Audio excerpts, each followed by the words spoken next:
So இந்த ரெண்டு கதையும் தாளங்கள் மாற்றி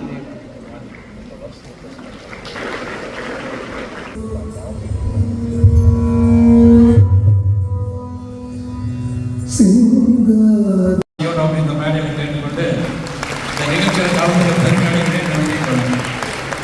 ஐயா எல்லாரும் தெரியும். நான் திருப்பூர்ல கிட்டத்தட்ட ஒரு 14 வருஷத்துல இருக்கேன்.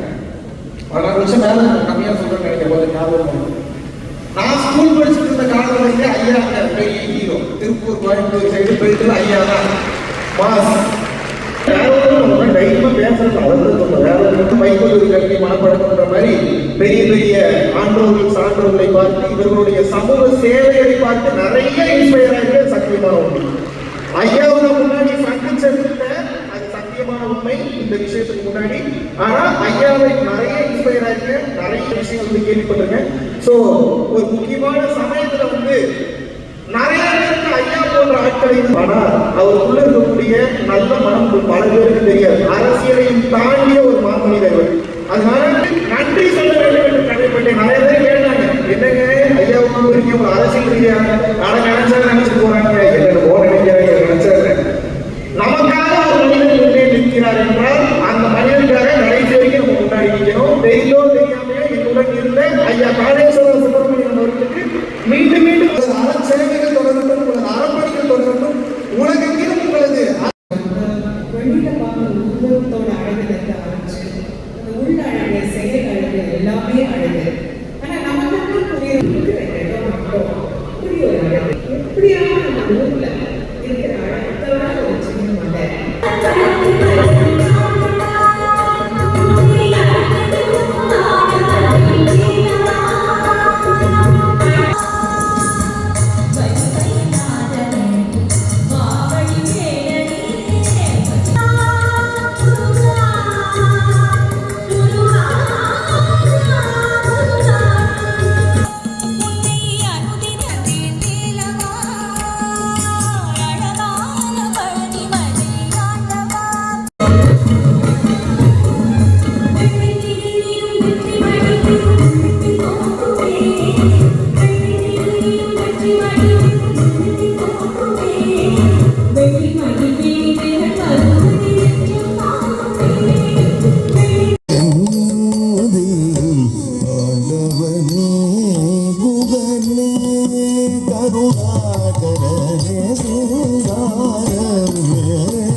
அன்பு பிச்சை கேட்டு அருள் புரியும் பாலன். அன்பு பிச்சை கேட்டு அருள் புரியும் பாலன். வேலவனே செந்தில் ஆண்டவனே புகழ்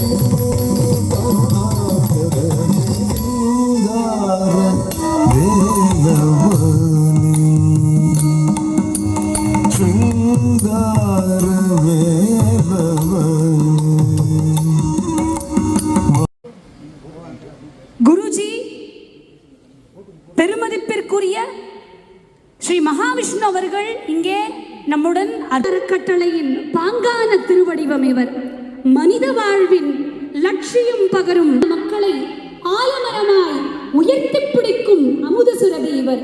தனி மனிதனும் ஏற்ற குரு, சிந்தையில் வந்து நிற்கும் குரு என்று குருபக்தி பெருக கூப்பிடுவோருக்கு அகத்தூய்மை நல்கும் உண்மையான உணர்ச்சிகரமான ஒரு நிகழ்வு. காரணம் என்றால் நான் யாரும் தப்பா நினைச்சுக்க கூடாது, குருஜி மகாவிஷ்ணு தான். ஆனாலும் அதையும் தாண்டி எனக்கு ஒரு பெருமையான திறமை, எனது நண்பன் மகாவிஷ்ணு என்பதை எனக்கு சொல்லிக் கொடுத்து எனக்கு பெருமை.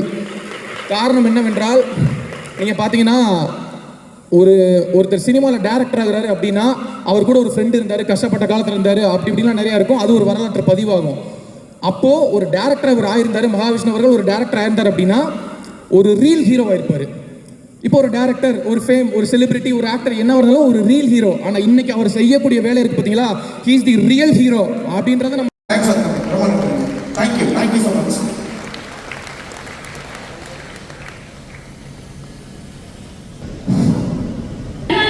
ஆனந்த தாண்டவம் ஒரு சின்ன பாசம் போச்சு. இப்பொழுது சிறப்பு விருந்தினரை கௌரவித்த பிறகு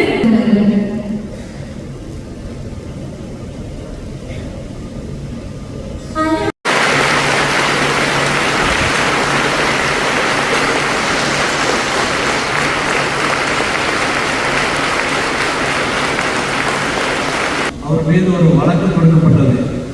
அப்போதான் எனக்கு அவர் யாரை என்னன்னு தேட வேண்டி இருந்தது. அதுக்கு பின்னாடி அவரை ஒரு அலுவலகத்தில் நாங்கள் சந்தித்தோம். எந்த எதிர்ப்பும் இல்லாமல் வெளியே எந்த செய்தியும் தெரியாது.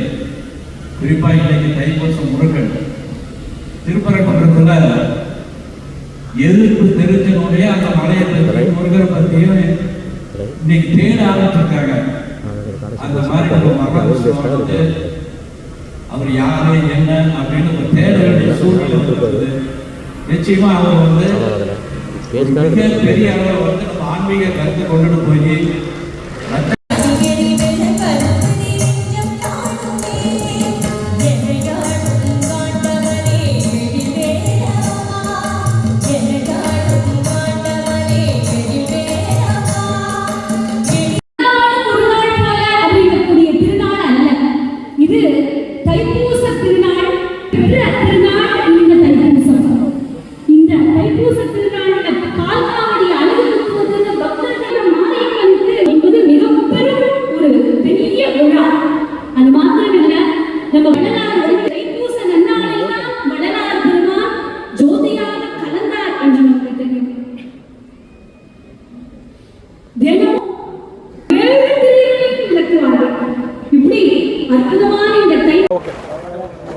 குருவே சரணம். அனைவருக்கும் வணக்கம்.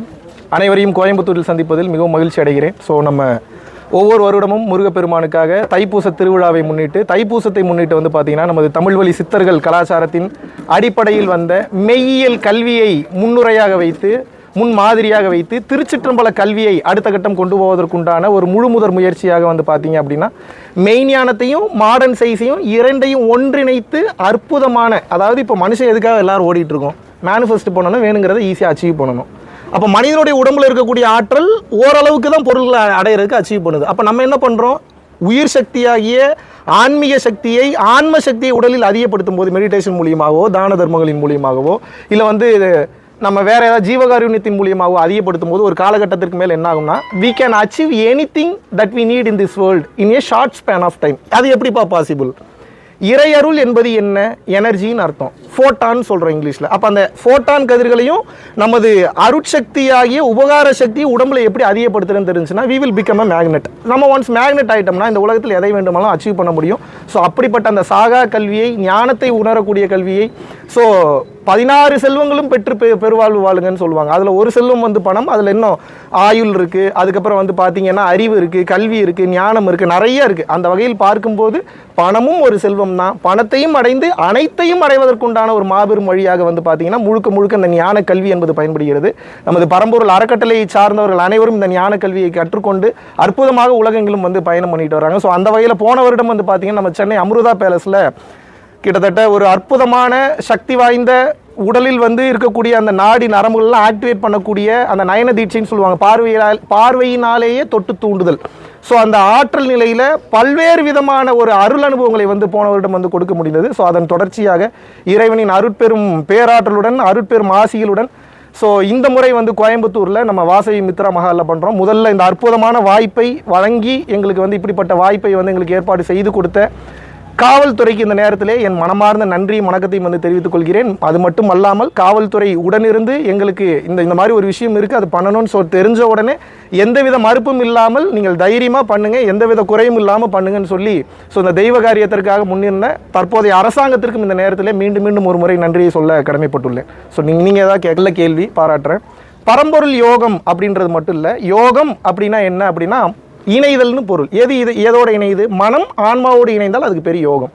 அப்போ யோகம் எதுக்கு பண்ணுறோம்? மூச்சை நிறுத்தி உள்ளுக்குள்ளே மூச்சை நிறுத்துறா டோட்டலாக நிறுத்துறது இல்லை, அது சமாதி. நிறுத்தி பழகிறது. ஸோ இந்த கலையை, மனதை நிறுத்தி கையாளக்கூடிய அந்த கலையை சொல்லித்தரக்கூடிய அந்த அற்புதமான ஒரு விஷயம் தான் யோக பயிற்சி. பரம்பொருள் யோகம் எனக்கூடியது அற்புதமான பயிற்சி. வாசி யோகம், கிரியா யோகம், இன்னும் பல்வேறு வகையான யோக பயிற்சிகள் ஒன்றடங்கிய சித்த வித்தையாக இருக்கட்டும், நம்ம வந்து கிரியா யோகமாக இருக்கட்டும், இல்லை ராஜ யோகமாக இருக்கட்டும், இல்லை வானாபானா சதியாக இருக்கட்டும், இந்த மாதிரி பல்வேறு கலைகளுடைய கூட்டிணைவு வந்து நமது பரம்பொருள் யோகம். பரம்பொருள் யோகத்துடைய ஃபவுண்டர் வந்து மகாவிஷ்ணு கிடையாது, சித்தர்கள் மட்டும்தான். அவர்களுடைய வழிகாட்டுதலில் சூட்சம ரீதியாக இருக்கக்கூடிய வழிகாட்டுதலை நம்ம எல்லாத்துக்கும் சொல்லி கொடுத்துட்ருக்கோம். ஸோ யார் வேண்டுமானாலும் இந்த யோக பயிற்சியை வந்து தாராளமாக செய்யலாம், எந்தவித தவறும் வந்து கிடையாது. 16 வயதுக்கு மேலே இருக்கிறவங்க தீட்சை வாங்கிட்டு பண்ணலாம். 16 வயதுக்கு உள்ளே இருக்கிறவங்க வந்து பார்த்தீங்கன்னா டைரெக்டாக நம்ம யூடியூப்லேயே பரம்பொருள் ஃபவுண்டேஷன், பரம்பொருள் யோகம் ரிவீல்டுன்னு போட்டிங்கன்னா ஒரு அதில் வெளிப்படையாக பேசியிருக்கோம். So you can watch over online.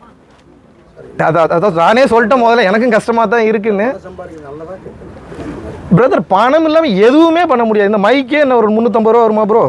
வருமா? ஜாஸ்தி வரும்னு நினைக்கிறேன். Sorry bro, sorry to interrupt. But என்ன சொல்கிறேன்னா, நான் பேசுகிறதுக்கு மைக்கே 350 ரூபா ரேட்டு வர்றப்போ நான் எனது ஒரு ஆத்திர அவசரத்துக்கு ஒரு பாத்ரூம் போகிறதுனா 5 ரூபா 10 ரூபா கேட்குறேன். பணம் இல்லாமல் எப்படி வாங்க? 1 ரூபா சம்பாரிச்சாலும் பணம் தான், 1000 சம்பாரிச்சாலும் பணம் தான், 1 லட்சம் சம்பாரிச்சாலும் பணம் தான், 1 கோடி சம்பாரிச்சாலும் பணம் தான்.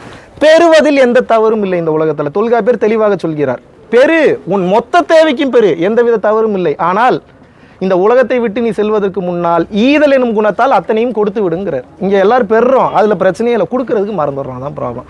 ஈதல் இசைப்பட வாழ்தல் அது வல்லது, ஊதியம் இல்லை உயிருக்கு. அதான் 16 செல்வத்தில் ஒரு செல்வம் தனலட்சுமி, அப்புறம் தைரிய லட்சுமி இருக்குது, சந்தான லட்சுமி இருக்குது, வீரலட்சுமி இருக்குது, சௌபாகிய லட்சுமி இருக்குது. அந்த லட்சுமியெல்லாம் ஞானம் வந்தால் தானாக வந்துடும். பணமும் ஒரு செல்வம், நிச்சயமாக பணம் அவசியம். பணத்தை தன் தேவைக்காக மட்டும் இல்லாமல் பொருளை அருளாக கன்வெர்ட் பண்ண தெரியும். அதுக்கு தான் இந்த மாதிரி சத்சங்கம்லாம் தொடர்ந்து செஞ்சுட்டு இருக்கோம். இதுக்கு உண்டான காரணமாக நான் என்ன வெளிப்படையாக பார்க்குறேன் அப்படின்னா,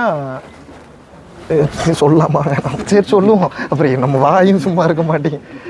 இளம் வயது கல்வியிலேயே ஞான கல்வி ரொம்ப அவசியம் பிரதர். டோன்ட் மிஸ்டேக் மீ, எங்கே போனீங்கன்னாலும் இதுதான். ஏன்னா அடிப்படையிலேயே ஞானம் வந்துருச்சுன்னா, இது என்னோடதுன்னு நினைக்கிறதுனால தானே இவ்வளோ பிரச்சனை. மெகா டிவி ஓனர் வேறு, இது என்னோடதுன்னு நினைக்கிறதுனால தான் இந்த மைக்கு யாருக்கும் கொடுக்க மாட்டேன். இது என்னதே இல்லைன்னா நீ போகும்போது எடுத்துகிட்டு போயிருங்கன்ற, அவ்வளோதானே. அவ்வளோதான் முடிஞ்சு. இந்த மைக்கை நீங்கள் அப்படியே ரிப்ளிகேட் பண்ணிக்கிங்களா? அதுங்க பணம் என்னதுன்னு நினச்சா வலிக்கும், தங்கம் என்னதுன்னு நினச்சா வலிக்கும், புருஷன் என்னதுன்னு நினச்சா வலிக்கும். நீங்கள் கேட்கலாம், ஏன்டா என் புருஷனே எப்பட்றானா என்னதுன்னு சொல்லாமல் இருக்க முடியும்? இங்கே யாருக்கும் சொந்தமானவர்கள் கிடையாது. இவர் எனக்கு சப்போர்ட் பண்ண வந்திருக்கிறாரு, இவர் எனக்கு சப்போர்ட் பண்ண வந்திருக்கிறாரு. டைம் முடிஞ்சோன்னே அவர் வேலையில் அவர் பிஸியாயிருவார், என் வேலையில் நான் பிஸியாயிருவேன், அவ்வளோதான். So connected to every, attached to nothing, connected to everything, needing nothing attracts everything. That's the base formula. 100% அவர்களுக்கு பொருள் சார்ந்த அறிவு மட்டும் கொடுக்காமல், மார்க் சிஸ்டத்தை அடிப்படையாக மட்டும் வச்சு சொல்லாமல், யார் பெரியவன் யார் சின்னவன்றதை மட்டும் வச்சு போகாமல், யார் பெஸ்ட்டான ரேங்க் வாங்குறாங்க, யார் பெஸ்ட்டு பேச்சு போட்டியில் பேசுகிறாங்கன்றது மட்டும் போகாமல், கற்றுக்கொள்வதில் இருக்கக்கூடிய ஆனந்தத்தை மாதிரி கற்றுக்கொண்டதை மறப்பதிலும் ஒரு ஆனந்தம் இருக்குது, அதையும் சொல்லிக் கொடுக்கணும். அதுதான் ஞானக்கல்வி. தினமும் எதையாவது நீங்கள் கற்றுக்கொண்டே இருந்தீர்கள் என்றால் அறிவு, கற்றுக்கொண்ட எதையாவது ஒன்றை தினமும் மறந்து கொண்டே இருந்தீர்கள் என்றால் ஞானம். ரெண்டு வேறு கான்ட்ராஸ்ட், பட் ரெண்டுமே நம்ம கற்றுக்கணும். எல்லாரும் இன்றைக்கி ஒன்று லேர்ன் பண்ணிடுறோம் பிரதர். இப்போ நீங்களே எடுத்துக்கங்களேன், நம்ம குடும்பத்தில் வராத சண்டை நீங்கள் பார்க்குறீங்க, நம்ம குடும்பத்தை பற்றி உனக்கு எப்போ தெரியுன்றீங்க. எல்லார் குடும்பத்தையும் வராத சண்டை தானே. அப்புறம் அந்த சண்டையை வச்சே பேசிக்காக வந்து சொல்கிறேன். இப்போ எல்லாருக்குமே இருக்கக்கூடிய ஒரு பேசிக் விஷயம் என்ன, இவர் என்னுடையவர்னு நினைக்கும் போது உரிமை கொண்டாடணும்னு தோணுது, பிடிச்சி வைக்கணும்னு நினைக்கிறேன். இது என்னது இல்லைன்னு நினச்சிட்டு உங்களுக்கு அந்த அட்டாச்மெண்ட் வராது. இது உடனே நடக்காது. ஒரு சில பேருக்கு உடனே நடக்கும், ஒரு சில பேருக்கு லேட்டராக நடக்கும். பற்றற்று வாழ் ஈஸியாக சொல்லலாம், ஆனால் பற்றற்று வாழ முடியாது. அப்போ எப்படி பற்றற்று வாழ்றது? செய்கிற வேலையை செய்யணும், செய்கிற கடமையை செய்யணும், அதுலேருந்து எதை எதிர்பார்க்கக்கூடாது, பிரதிபலனை எதிர்பார்க்கக்கூடாது. இப்படி செஞ்சிங்கன்னா அதுக்கு பேர் நிஷ்காமிய கர்மா. Anything you do without expect anything in return, that will be considered as dharma. தர்மம் எப்போதும் கர்மங்களை அளிக்கும், அதில் எந்த வித மாற்று கருத்தும் கிடையாது. ஒரே விஷயம் தான், இன்பம் என்றால் தவறான வார்த்தை, துன்பம் என்றாலும் தவறான வார்த்தை, அமைதி மிகச் சரியான வார்த்தை. இன்பம் என்பது ஆர்ப்பரிக்கும், துன்பம் என்பது அடிமட்டத்துக்கு கொண்டு போயிடும். இன்பமும் இல்லை துன்பமும் இல்லை. கவிஞர் கண்ணதாசன் அழகா சொன்னார், வருவதை கண்டு மயங்காமலும் போவதை கண்டு கலங்காமலும் எவன் ஒருவன் சம நோக்கத்தோடு இருக்கிறானோ துன்பம் அவனை நெருங்குவதில்லை. அதை என்ன தெளிவாக சொன்னால், கவையாகி கொம்பாகி காட்டகத்தை நிற்கும் அவை எல்லாம் நல் மரங்கள், சபை நடுவே நீட்டோலை வாசியான், குறிப்பறிய மாட்டாதவனே நல் மரம்ன்றாங்க. ஸோ எல்லாரும் ஒன்று தான். உள்ளே உணராதவன் மரமாக கருதப்படுகிறான், உள்ள உணர்ந்தவன் தெய்வமாக கருதப்படுகிறான். ஆன்மீகத்தை உலகம் ஃபுல்லாக பார்ப்பீங்க. எஸ், நீங்கள் தான் சொல்லணும்னு நினைக்கிறேன். என் வேலையை நான் சரியாக பண்ணிட்டு இருக்கேன். வந்து நீங்கள் தான் வந்திருக்கிறீங்க சார், அதுக்கு அடுத்து தொடருமா அப்படின்னு பிரதர்? இதை நான் எப்படி பார்க்குறேன்னா பிரதர், தேடிச்சோறு நிதம் தின்று பல சின்னஞ்சிறு கதைகள் பேசி மனம்பாடி துன்பமிக உடன்று பிறர்வாட பல செயல்கள் செய்து நரைகூடி கிடப்பருவ மீதி கொடுங்கூற்றுக்கிறேன பின்மாயும் பல வேடிக்கை மனிதரை போல் வீழ்வென்று நினைத்தாயன் பாரதியார் சொல்றாரு. இறுதியா என்ன தெரியுமா சொல்றாரு? பேசி ஒன்றும் பயனில்லை, அனுபவத்தால் தெளிந்து உணர்வதே ஞானம் அப்படின்னு சொல்லிட்டு முடிச்சிடுறாரு. பேசி ஒன்றும் பயனில்லை, அனுபவத்தால் உணர்ந்து தெளிவதே ஞானமும் முடிச்சிட்டாப்புல. அத்தனை ஞானத்தையும் பார்த்துட்டு அவர் முடிச்சிட்டாரு, ஒன்றும் இல்லைங்கிறார்.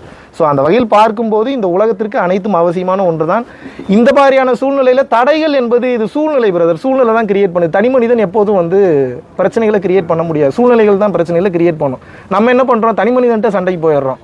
பண்ணது வேற ஒருத்தன் பிள்ளையை கிள்ளி விட்டு தொட்டிலை ஆட்டி விட்டு குழந்தையாக இருந்து அழுது எதிரே நின்று சிரிப்பதும் அவனே, எல்லாம் அவன் தான். ஆனால் நம்ம சண்டை போடுறது மட்டும் ஒரு ஆள்கிட்ட போகிறோம். அப்போ இது எப்படி பார்க்குறேன்னா, என் வேலையை நான் பண்ணிக்கிட்டே இருக்கேன், இறைவன் எது வரைக்கும் அனுமதி கொடுத்துருக்காரோ போட்டோம்.